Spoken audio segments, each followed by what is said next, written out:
I can honestly say long distance was one of the best things for my relationship.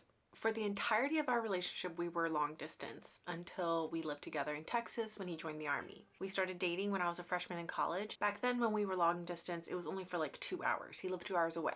But then when he joined the Marine Corps, he got stationed across the country. And then of course he was international when he was on deployments. Most people probably only think about the cons in long distance relationships, and I admit there are some downsides.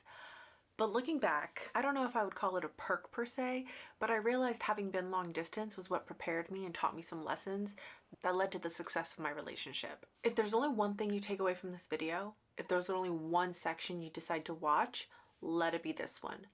Communication is key. Arguably, I'd say it's one of the most important skills, period. Communication skills aren't going to serve you in just your romantic relationships, your familial relationships, your platonic relationships, your friendships, in your career, communicating with higher ups, communicating with coworkers, communicating with clients. And I think if you learn communication skills in one area, it'll transfer over to other areas of your life. Back to the context of my relationship. Communication became our strong suit because that's all we had. When you're in a relationship where you get to see each other regularly because you live in the same town, you get to do things that clearly people in long distance relationships don't. You get to see each other, you get to go on dates, you can go get dinner together, you get to partake in different activities to actually spend time together. In a long distance relationship, all you have is talking, whether it's talking through text, phone calls, Skype. Probably aging myself. Back when I was in college, Skype was the thing. There was no Zoom. We even went through a period where we were writing letters to each other because that was the only way we could communicate. Now, all those things I mentioned were all positive interactions, positive forms of communication. On the flip side, if we ever got into an argument, again, all we had was communication. We had to talk things through. There was no ignoring each other. There was no brushing it under the rug and hoping we just don't mention it again. We had to talk things through to resolve them. I don't really know what the term would be. I don't know what the opposite of a long distance relationship would be, other than to call it just a normal relationship. So I'm just going to refer to them as a normal relationship. So I'm not saying in normal relationships you can't take problems head on. You can't resolve through them, talk through them immediately and resolve it. But let's be honest, I feel like most people probably don't. I know in my first relationship, working through our arguments was not top priority. I just wanted to brush things under the rug and I hoped we would just forget it and kind of move on from it. Granted, that could just be from lack of experience and maturity because I was still in high school. So when I said some of the lessons that I learned from being in a long distance relationship didn't really show themselves until later on, communication was one of them. It wasn't until we were living in Texas and we were interacting with more couples, other military couples that we were friends with, that I could really see the difference in our communication skills. Sometimes our fellow married friends would have arguments and they'd have some trouble getting over it, resolving the issue, and they would come to me and or Nico to kind of talk through the problem, vent about it a little bit, but also kind of get our viewpoints on it. And I would say about 95% of the time, it was simply just a misunderstanding. It was just miscommunication on their parts. What was kind of funny to me was that I used to view my relationship as it was at a disadvantage compared to all my friends in college because all I could do was talk. While they were going on dates, they were doing group dates, and I'd be invited and stuff, but it's still not the same. And there would be times that I was jealous that all I got to do was Skype my boyfriend, only for me to realize later on when I got older that I was actually the one at an advantage. Because we had developed these communication skills, we figured out our process in resolving disagreements.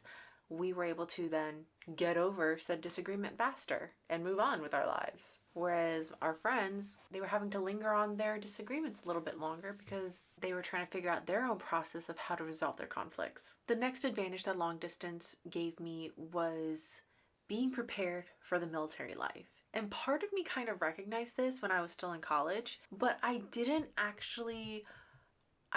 really realize how prepared I was until we were in Texas living in the military community and I was surrounded by other spouses and I could see that they were struggling adjusting to the separation, whether it was a full-on deployment or just them being gone for a week because they're out in the field. I could see the difference in how they were handling it versus how I was handling it. In some ways, I think I was really lucky in having experienced long distance while I was in college because since I was still in college, I was taking classes, tests, working towards my degrees. I had a distraction. I had something to focus my attention on instead of always thinking about how he was gone. Once he got stationed across the country, he was stationed in California.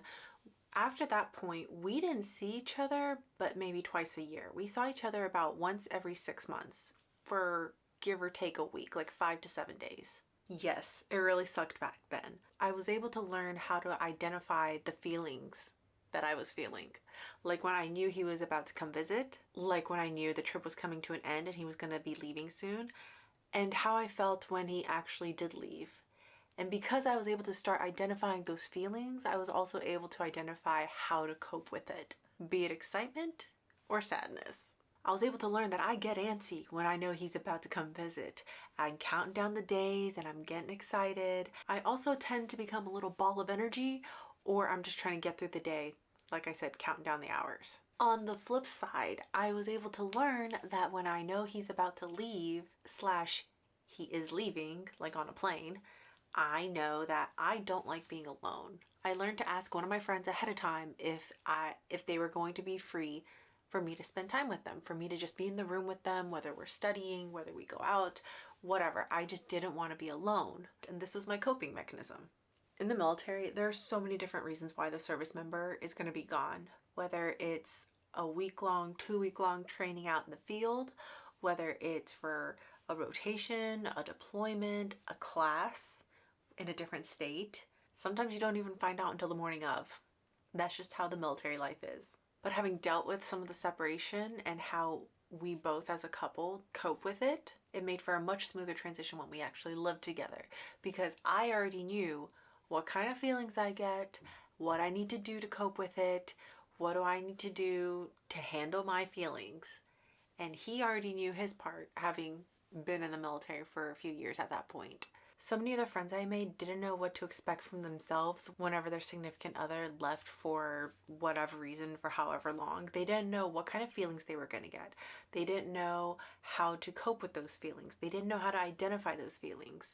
So I was definitely at an advantage having experienced it all while I was in college. Some of my friends I could help putting their feelings into words so that they could understand what they were feeling. It's not just sadness because they're gone. There's loneliness, frustration, and sometimes you don't even know why you feel that way. So because I already knew what to expect, I was able to kind of help them figure out what it is they're feeling and how to make it easier on them in dealing with those feelings. I will say I did have to remind myself a lot when helping my friends understand what it was like when their significant other was gone, because most of them only dealt with it when the service member was at boot camp, basic, whatever it's called for that specific branch. A lot of them, that was the only time they had to deal with the separation up to that point.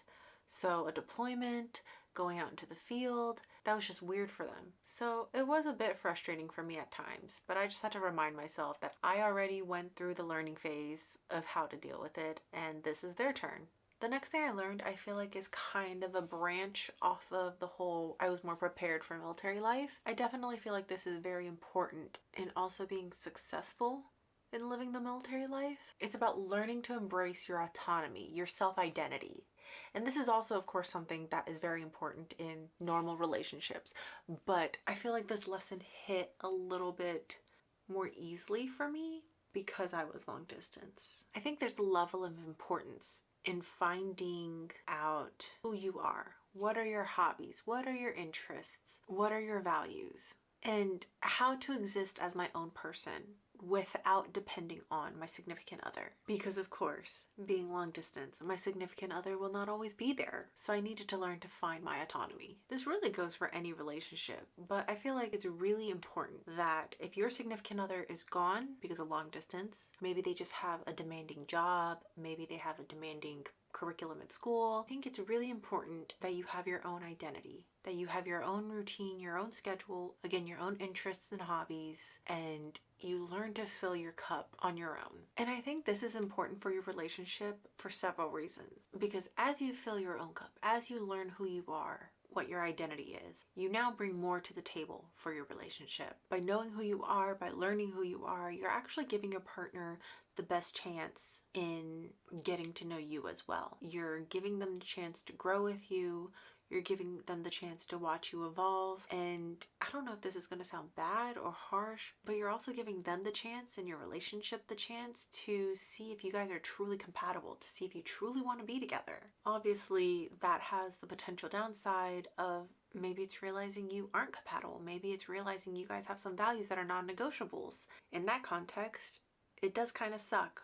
In the opposite context, if you guys do align better than you expected, that can help make your relationship even stronger. Allowing yourself to grow and discover things about yourself really gives the best chance in your relationship, in your partner, to also grow with you. When you go out and you learn something, you pick up a new hobby, you research a new interesting topic you heard about, you can then come together at the end of the day and you now have something to discuss. You have conversation for you and your partner. I feel like this also branches off of the communication aspect, but if you have been in a long-term relationship, I feel like there's the chance for complacency. There's the chance for stagnation because ideally you guys probably know everything there is to know about each other. You probably have talked most topics to death at that point. So if you're constantly learning and growing outside of the relationship, finding your identity, you're constantly bringing in new conversation to the relationship, which then can lead to growth for the relationship and for you as a couple. Overall, I feel like all of these perks, advantages, benefits, whatever you want to call them, I feel like they're all connected in a way and they all branch off of one another. They all support one another. Obviously, the one about me being prepared for the military life is more of a personal thing for my situation. But communication, finding your autonomy, your self-identity, those are definitely relatable to anybody in any relationship. I haven't done a super deep dive on videos in regards to long distance relationships, but I feel like most of them focus on like how to deal with long distance, the negative aspects of long distance, and I really felt like it was important to highlight positives that came out of being in a long distance relationship. I truly believe it's why my relationship has been so successful. Looking back, there was definitely a huge amount of growth in my relationship, in me, in Nico, compared to when we first started dating. Ultimately, it was for the better. Now, I'm not saying to go out and get into a relationship and it has to be long distance. I'm not saying that. I'm not telling you to force your significant other to go move away somewhere so you can experience the long distance relationship. I do think it's important for people to know that being in a long distance relationship isn't something to be afraid of, isn't something to be worried about. Is it for everybody? No. Ultimately, there are going to be people who don't want to deal with being in a long distance relationship and who don't want to put in the effort to make it work. But I want people to know that it can work. If you really wanted to, you can make it work and you will learn so many things, again, about yourself and your relationship, and you have the potential for your relationship to come out for the better.